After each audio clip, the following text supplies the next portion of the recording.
Welcome to PR After Hours, your weekly cocktail of news and interviews with leading thinkers in PR, marketing, and business. So pull up a chair in our virtual lounge. Your host, Alex Greenwood, will be right back after this.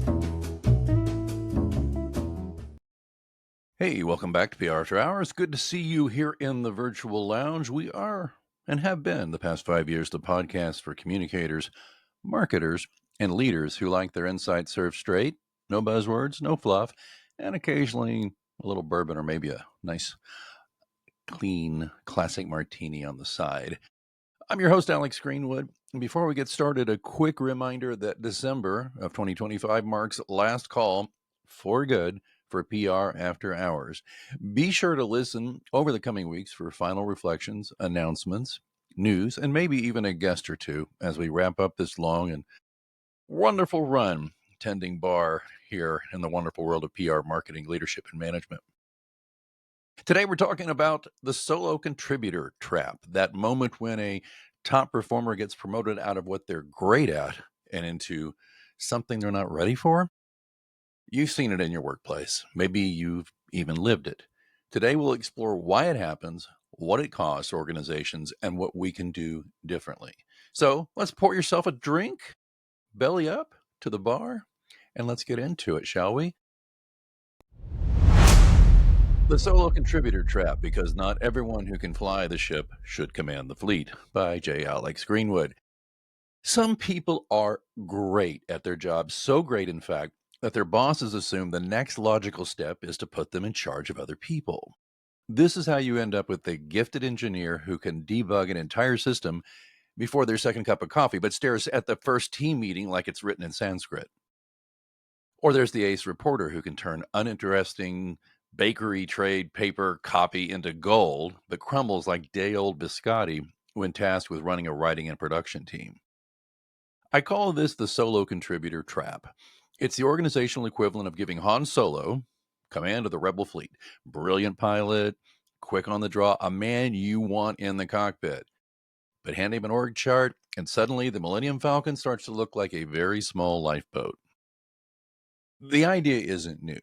Lawrence J. Peter coined the Peter Principle back in 1969. People are promoted until they reach the level of incompetence. Scott Adams skewered the whole idea with the Dilbert Principle, where companies promote their least competent people into management to limit the damage they can do.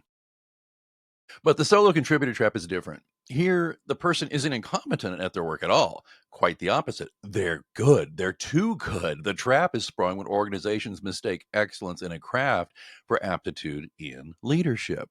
Ask anyone who's worked in software or engineering. The number of brilliant coders who flame out as managers is so high, it's practically a rite of passage.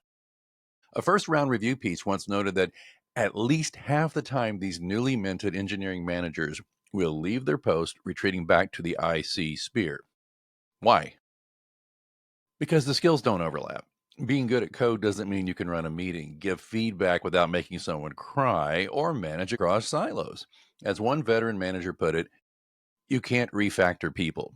The solo contributor who becomes a boss is like Dr. Frankenstein staring down his monster, proud of his creation, but suddenly realizing he has no idea how to manage what comes next. And it's not just engineers. In journalism and PR, the story repeats. The newsroom is full of legends whose prose sings, but whose management leaves staff ducking for cover. Take the former executive editor of the New York Times, a stellar investigative journalist. No one doubted her credentials at all. Her tenure as editor, however, was marked by reports of clashes with peers and frictions over leadership style. Gender dynamics and internal politics played their part, but the episode underlines a broader point. Domain excellence doesn't automatically translate into organizational leadership. Or look at the Times' longtime international picture editor, celebrated for his visual instincts, yet eventually parted ways with the paper after allegations of undermining coworkers and abusing his position. A reminder that leadership isn't just about taste or talent, it's about relationships, boundaries, and trust. Even the Pulitzer-winning set aren't immune. Ask around newsrooms and you'll hear whispered postmortems of great reporters who stumbled the moment they had to manage budgets, schedules, or, God forbid, office politics. Sometimes the failure is big enough to alter entire industries. William Shockley, co-inventor of the transistor, was a Nobel-winning physicist. But as a manager at his own lab, he was authoritarian, paranoid, and impossible to work with. His best people, the traitorous 8, quit en masse, went on to found Fairchild Semiconductor, and jump-started Silicon Valley. Shockley became a footnote in the empire his poor management helped unleash. On the other side of the ledger is Nikola Tesla. He may never have run a large lab, but his inability to manage business relationships or organizations left him broke and isolated. He was the consummate solo contributor, brilliant in invention, hopeless in enterprise. Why does a trap exist? Organizations often make management the only path to advancement. You want more money, more recognition? Congratulations, you now supervise 5 people and a budget. It's like rewarding a virtuoso violinist with a promotion to conductor, whether or not they can read a full score or keep a beat. I've seen it firsthand in PR. Companies often snatch up former TV reporters and anchors because they recognize the face and think media relations is all there is to public relations. A few months in, it often becomes clear. Knowing how to look into a camera and read a teleprompter isn't the same as knowing how to manage a crisis, craft messaging, or build effective internal communication systems. The tragedy is these failures aren't inevitable. They happen because we don't give solo contributors alternatives. Few companies have strong dual career ladders that allow individual experts to rise in pay and prestige without managing people. Fewer still provide robust training, mentorship, and support when they do ask someone to lead. And so the pattern repeats: elevate, flounder, demote, or exit. The organization loses a great contributor and gains a mediocre or disastrous manager. There are exceptions, to be clear. Some solo contributors learn to love management, or at least get good at it. Others retreat and thrive again in IC roles, happier for the detour. And occasionally someone finds a hybrid path. Think of Tesla's rival, Thomas Edison, forever tinkering in his lab, never quite letting go of the wrench, even while he ran sprawling operations.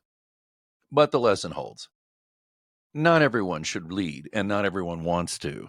Recognizing that and building systems that honor it might be the difference between losing your best people and unleashing them.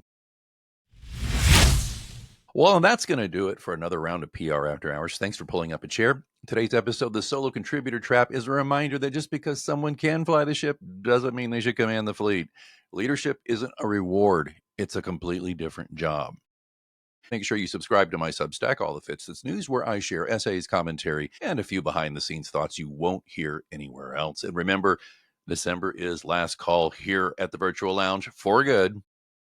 Be sure to tune in over the next few weeks for final reflections, announcements, news, and maybe even a guest or two before we close the bar. Ring that bell for the last time. Until next time, I'm Alex Greenwood, reminding you, keep your story straight, your glass half full, and your creative engines firing. You know what that means? It's last call here at the Virtual Lounge.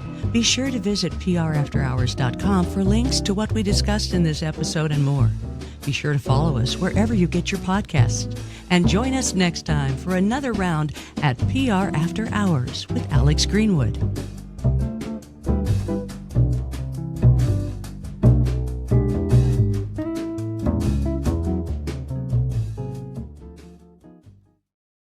Powered by Riverside FM.